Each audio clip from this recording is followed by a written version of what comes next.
قرآن مجید نے ارشاد فرمایا الا بذکراللہ تطمئن القلوب، فرمایا خبردار ہو جاؤ، اللہ کے ذکر میں ہی دلوں کا اطمینان ہے، اللہ کے ذکر میں دلوں کا چین ہے۔ لوگ بہت سارا مال، بہت ساری دولت، بہت ساری عقل اور بہت سارا شعور ہونے کے باوجود بے سکون ہیں۔ جس چیز نے زمانے کو تکلیف میں مبتلا کر دیا ہے اور جو چیز ڈھونڈنے سے نہیں ملتی وہ اطمینان ہے، وہ قرار ہے۔ لوگ بھیک مانگتے ہیں، منت کرتے ہیں، دہائی دیتے ہیں کہ کہیں سے سکون کی دولت مل جائے، لیکن وہ میسر نہیں آ رہی۔ بڑے بڑے لوگ ہیں،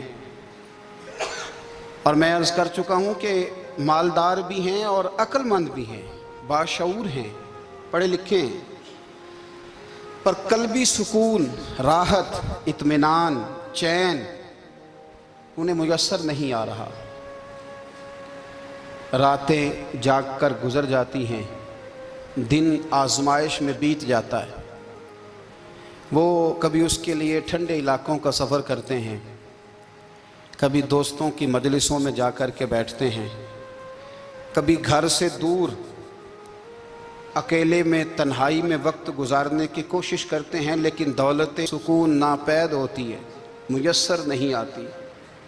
عرش کا رب فرماتا ہے کیوں تو بھٹکتا پھرتا ہے، کیوں دائیں بائیں جاتا ہے، چپ کر کے مسجد آ جا اور لوگوں سے بچ کے تنہائی میں میرا ذکر کر۔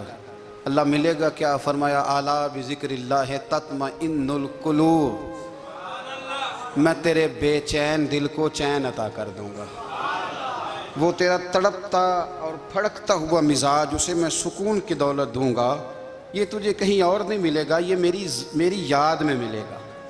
یہ چین، قرار، سکون تجھے یہیں میسر آئے گا۔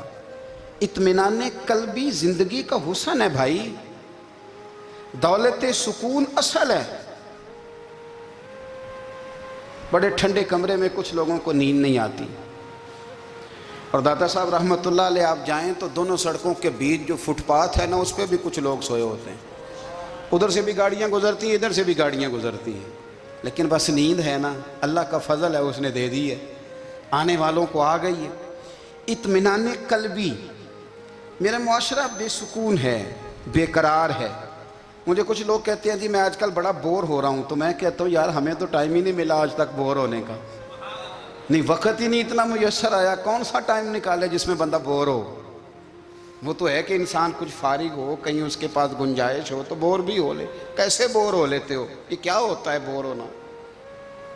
زندگی میں اتنا وقت ہی کہاں ہے کہ انسان بور ہوتا پھرے اور یہ تصور بناتا پھرے کہ میں بڑی آزمائش میں ہوں تو میں بڑے بور ہو رہا ہوں، تو میں بڑی تکلیف میں ہوں۔ تو وقت بہت زیادہ ہے ہمارے پاس، لا یعنی کاموں میں ضائع بڑا ہوتا ہے، تو ہم بور ہوتے ہیں، پریشان ہوتے ہیں۔ اللہ فرماتے ہیں یہ جو میری یاد ہے نا، لیکن اس کا بھی ایک طریقہ ہے یاد کا، اس طریقے سے اگر میرے رسول کریم علیہ السلام نے فرمایا اللہ کا ذکر اس طرح کرنا کہ دیکھنے والا تمہیں دیوانہ سمجھے، لوگ سمجھیں کہ کوئی مجنون ہے، کوئی جنونی ہے، کوئی پاگل ہے۔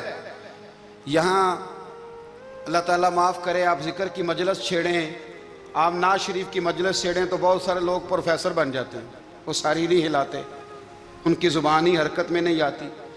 حالانکہ رب کریم کا ذکر اس طرح کرو کہ دیکھنے والا تمہیں دیوانہ سمجھے، کہیں اور کھونے کی ضرورت ہی نہیں۔ میرے حبیب گویا ہمیں فرماتے ہیں تو رب کے ذکر میں اس طرح کھو جا کہ تجھے دنیا کا خیال ہی نہ رہے، تجھے پھر دنیا کی ہوش نہ رہے۔ لیکن اگر نماز میں بھی خیال غیر آئے، ذکر میں بھی توجہ کہیں اور ہو، زندگی میں وہ عجیب لمحہ تھا، وہ میرے ساتھ تھا اور میں تنہا تھا۔ اگر ماحول یہ ہو کہ آپ کہیں جسم کے ساتھ تو موجود ہوں، روح موجود نہ ہو، تو پھر لذت ذکر بھی میسر نہیں آتی، پھر کیف نہیں حاصل ہوتا۔ یاد رکھیں کہ اس طرح کھو کے رب کی یاد کہاں سے کیف آئے گا؟ الجھ ہی پڑا گئے ہیں۔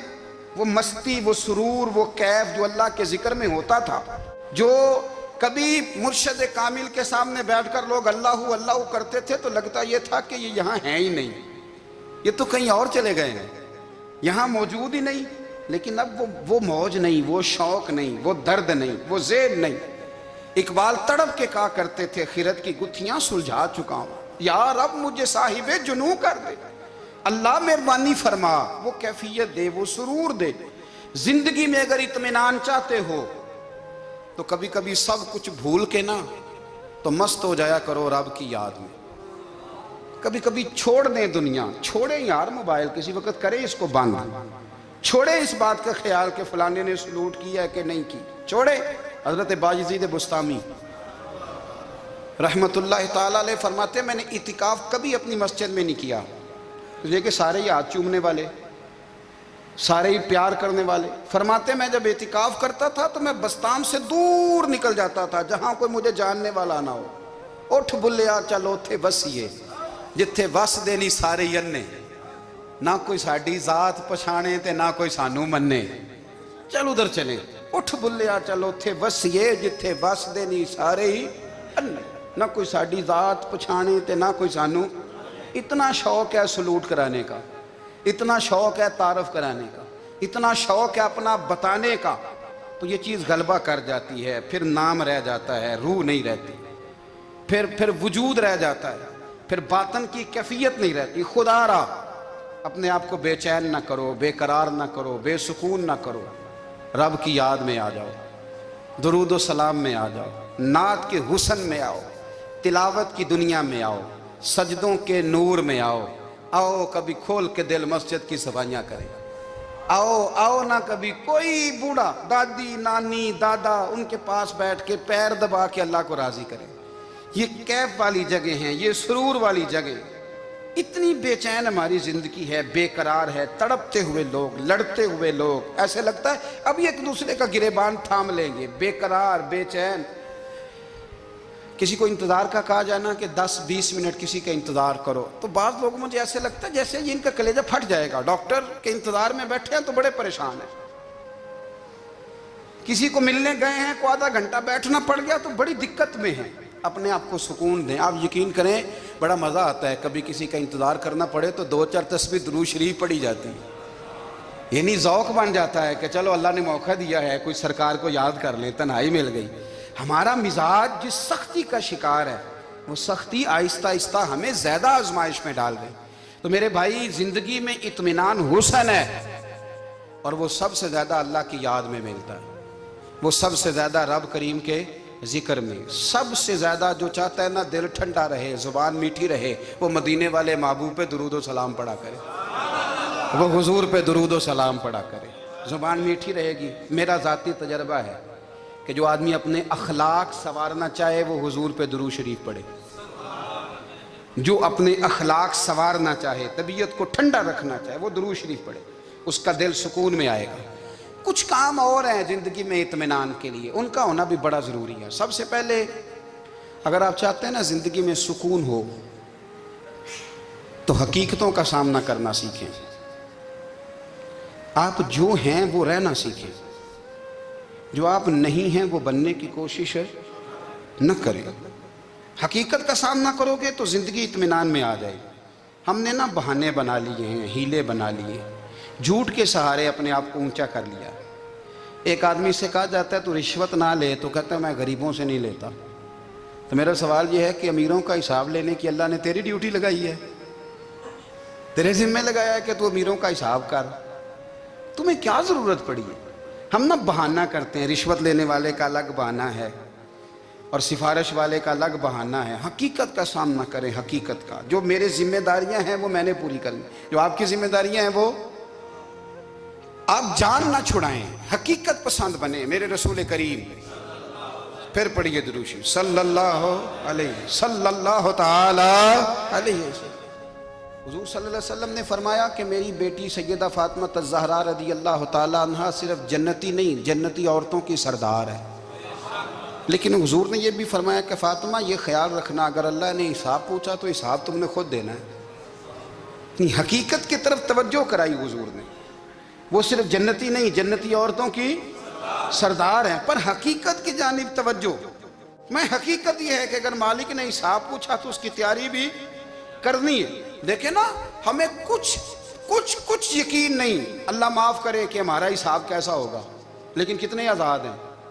یعنی بڑی دلیری سے بندے کہتے ہیں فجر نہیں پڑھتا جی, 3 پڑھتا ہوں جی, عشاء رہ جاتی ہے جی, کپڑے صاف, بڑی دلیری سے. اور سیدہ فاطمہ الزہرا نے ساری رات مصلی آباد رکھا ہے, حالانکہ انہیں یقین تھا کہ رب مجھے بغیر حساب کتاب جنت دے گا.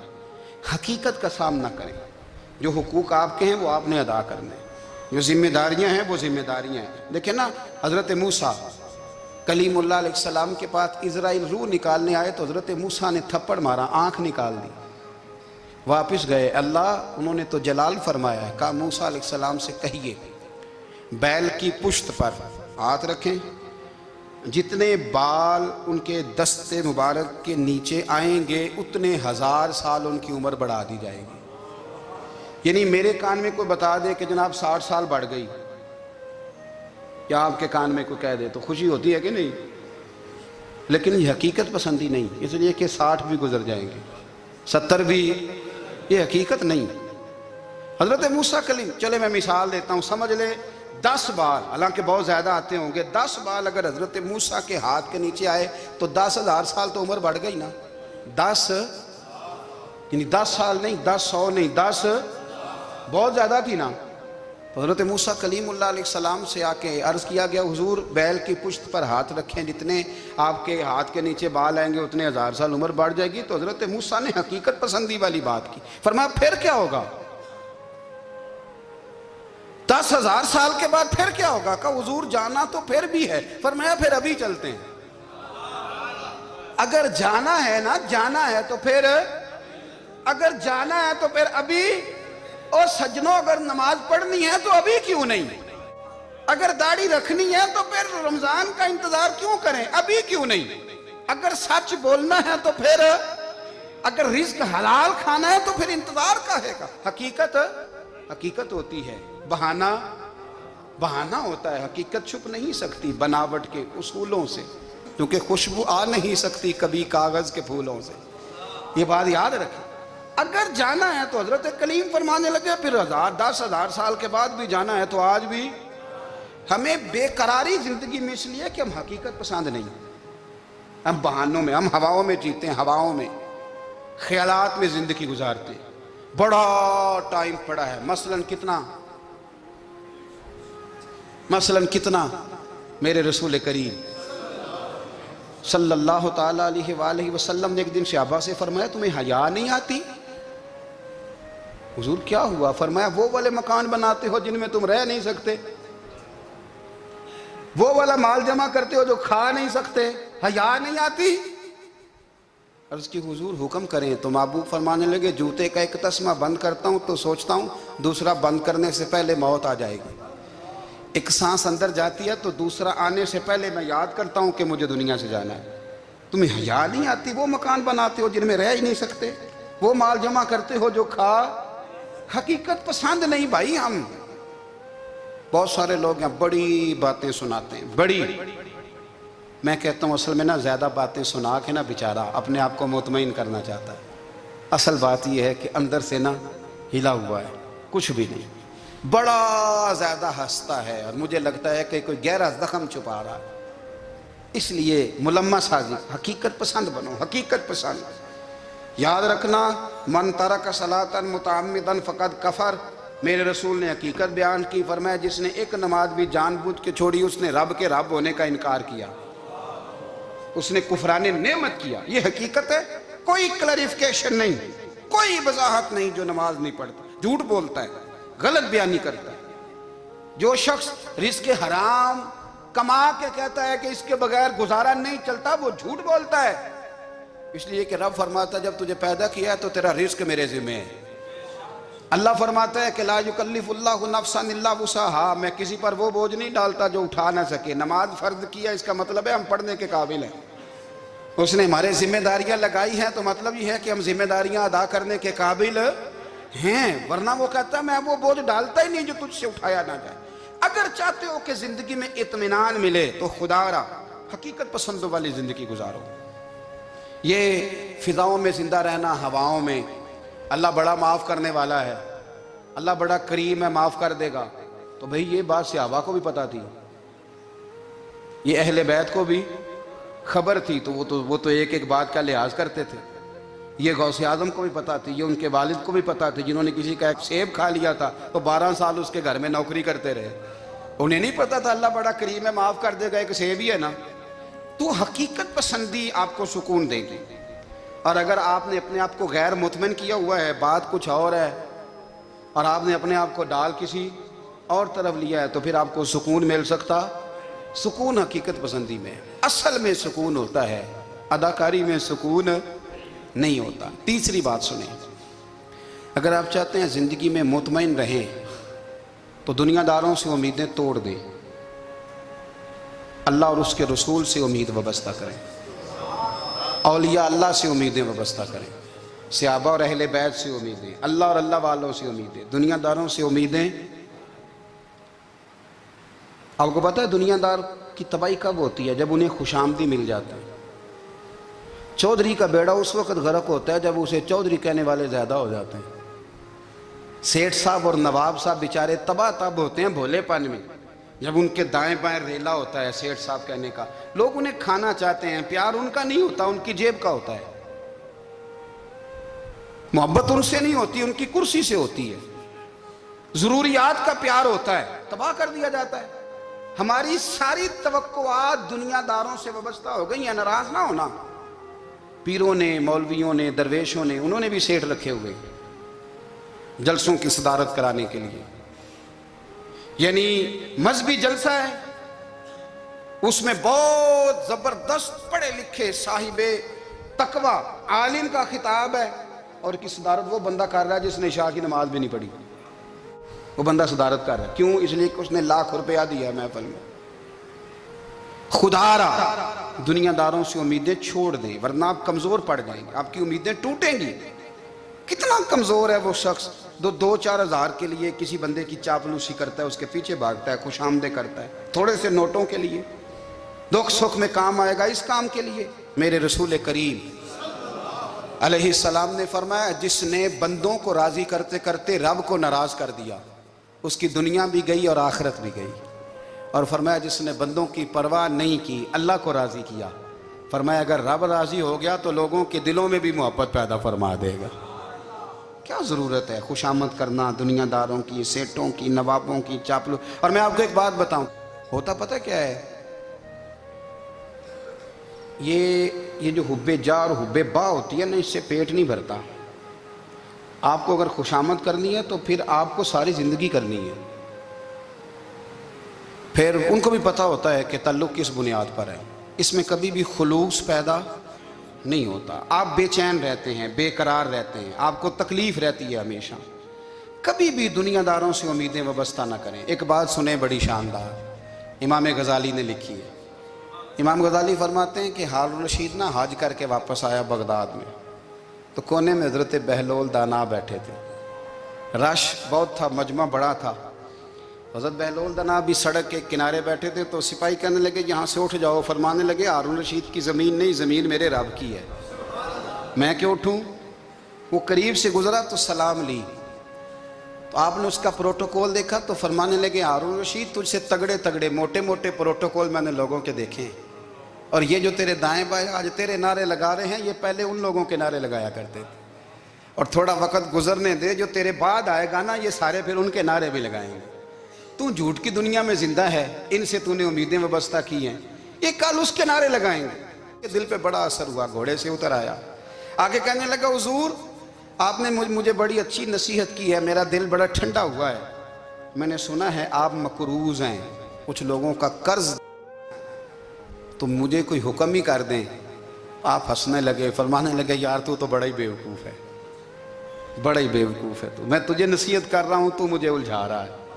حضور کوئی حکم کر دیں. کیا خوبصورت انداز ہے رب کریم کے بندوں کا. حضرت بہلول دانا فرمانے لگے تیرا رب کون ہے؟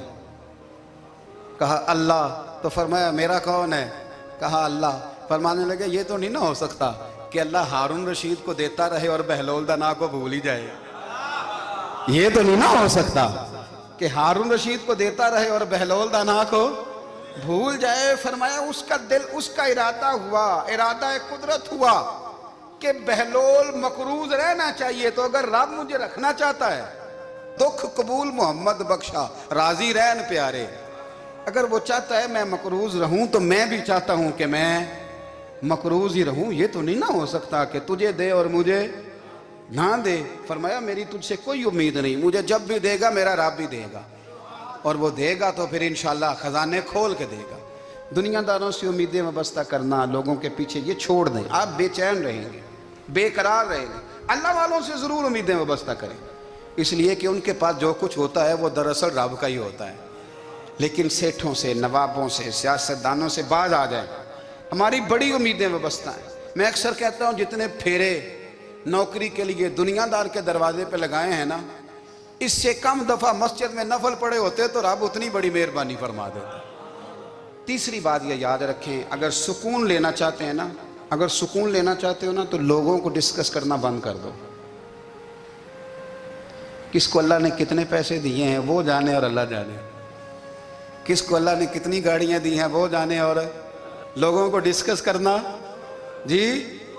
یعنی میں ایک جگہ بیٹھا تھا تو ایک صاحب گاڑی والا گزرا، گاڑی میں بیٹھ کے، اس کا پڑوسی تھا، کہندے تھا منہ ہے کار والا، میں کہ وہ تے ہے تاں ہی بیٹھا ہے، تے ہن میں کہ سمجھانا سی نا انہوں، میں کہ توں تے میں حساب لائیے بھی ساڈے کول کوئی نہیں، وہ تے ہے، لیکن نا اللہ نے اسے دی ہے نا، تو اللہ نے چاہا نا وہ کار میں بیٹھے، تو جس نے پھٹے پہ بیٹھ کے یہ تبصرہ کیا کہ منہ ہے کار والا، میں کہ ابھی وہ تے ہے تاں کار ہے۔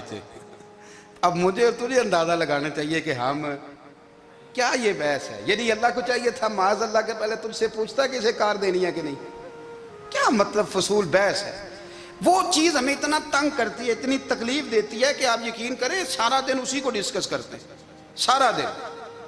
اس کے پاس گاڑی ہے، اس کے پاس کار ہے، فلانے کا پیسہ 1 نمبر ہے، فلانے کا 2 نمبر ہے، فلانے کا 6 نمبر ہے، اصل بات کے اندر حسد ہے، اس کو نکالو۔ ایک بات کہنے لگا ہوں، اسے یاد رکھنا، میرے اعلیٰ حضرت رحمۃ اللہ علیہ فرمایا کرتے، حسد کرنے والا بندوں پر اعتراض نہیں کرتا، اللہ پر اعتراض کرتا۔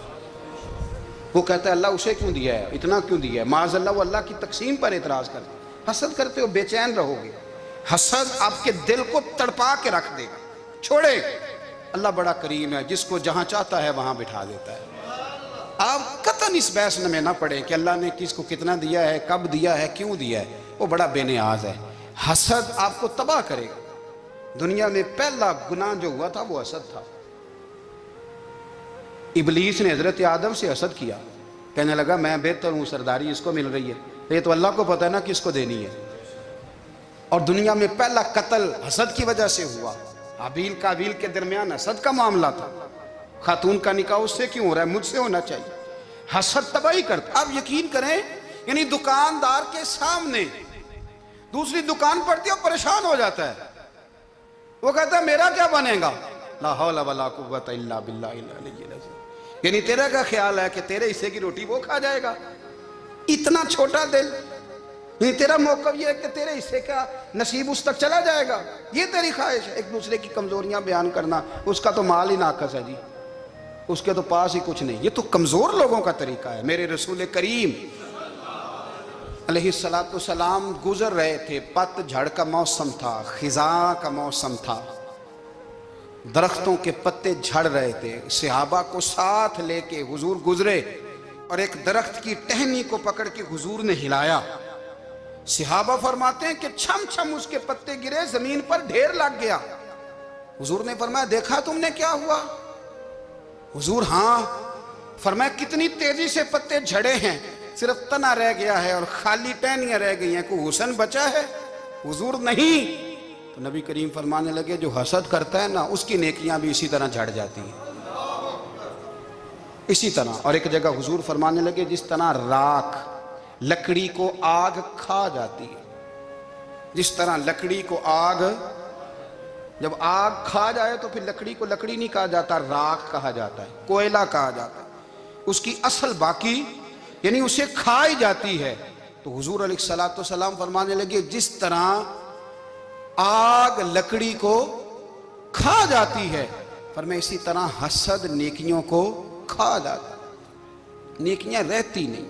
حسد کرنے والے کے پاس نیکیاں یعنی ان کی اصل شکل موجود, کبھی بھی حسد نہیں کریں. اللہ کی تقسیم ہے, جس کو چاہے جب چاہے جتنا چاہے عطا کرے. اور چوتھی بات میرے بھائی, کبھی بھی بغض نہ پیدا کریں. بغض والے لوگ بے سکون رہتے ہیں. بہت ساری کمزوریاں ہمارے اندر ہوتی ہیں نا, پھر اللہ ہماری روزی تو نہیں نہ بند فرماتا. یہ تو نہیں کہتا کہ زمین سے نکل جاؤ. اگر یہی والا معاملہ ہو جو ہمارا ہے کہ شادی پہ اس نے میرے ساتھ برا سلوک کیا تھا, اب ساری زندگی بغض رکھنا ہے. اگر یہی معاملہ فرشتے اللہ کی بارگاہ میں کہیں کہ یا اللہ اس نے فلانے دن شراب پی تھی, اب اس کو زمین میں نہیں رہنے دینا, نظام زندگی چلے گا. تو اگر اللہ ہمیں معاف کرتا ہے تو ہم بندوں کو معاف کیوں نہیں کرتے؟ آپ یقین کریں, اتنی لمبی عداوتیں, اتنا لمبا حسد, اتنا لمبا بغض, اتنا لمبا. حدیث میں نے پڑھی, میں حیران رہ گیا. میرے نبی کریم علیہ الصلوۃ والسلام نے فرمایا اپنی بیوی سے کبھی بغض نہ رکھنا.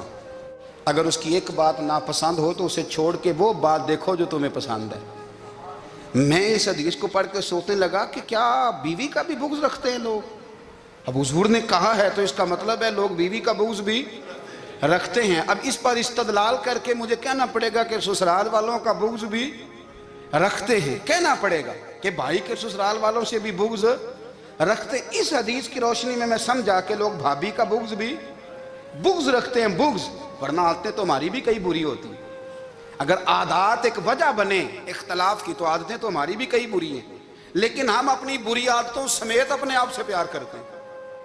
اور سامنے والے کی ایک بھی عادت بری ہو تو اس سے بغض رکھتے ہیں. بغض نہ پیدا کریں. میرے نبی پاک علیہ الصلوۃ والسلام نے فرمایا کچھ چیزیں تمہارے دین کو مونڈ ڈالیں گی, تباہ کر دیں گی, کاٹ دیں گی. حضور کون سی؟ فرمایا حسد, تکبر اور بغض, یہ تمہارے دین کو تباہ کر دیں.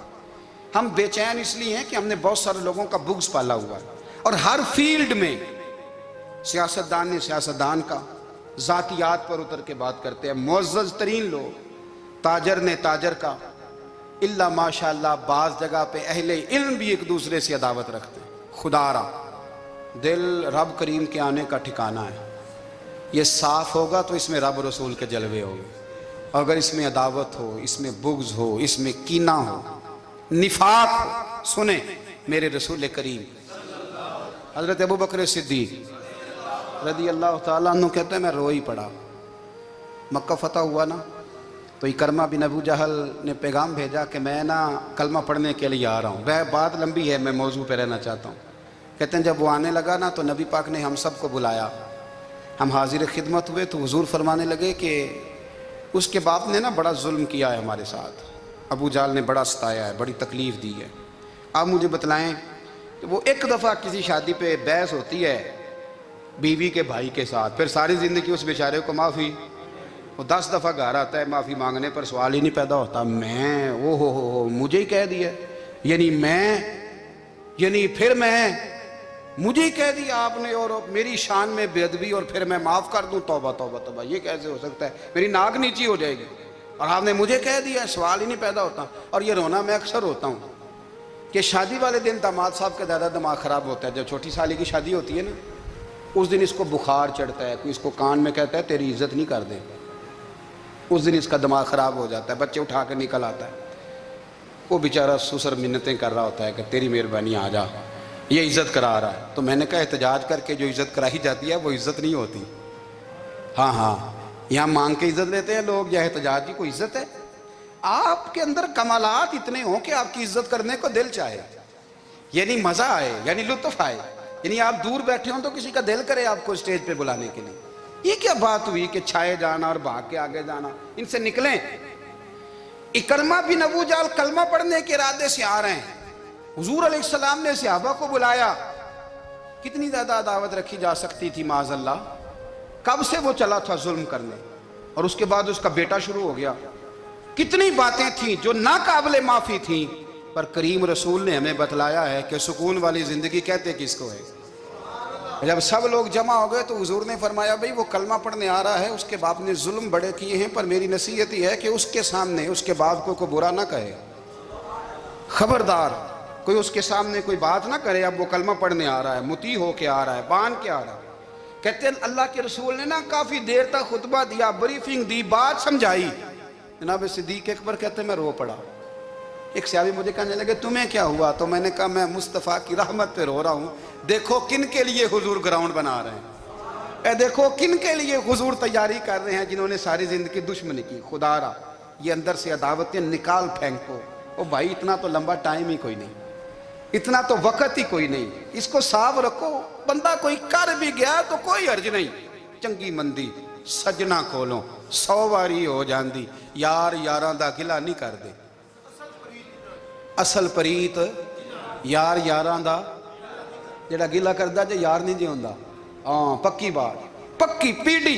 میرا ایک سنگی مجھے آ کے آنے لگا فلانی جگہ بندہ یہ بات کر رہا تھا، میں کہا تو اوتھے ہی سے سوندا سے تو بھی نال ہی سے، میرا تو سجن بات سن ہی نہیں سکتا۔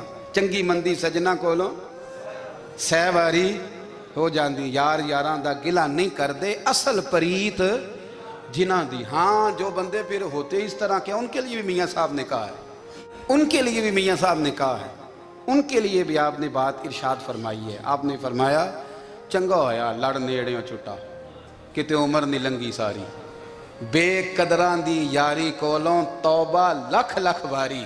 او چنگا ہویا لڑ نیڑیوں چھٹا، کتے عمر نہیں لنگی ساری۔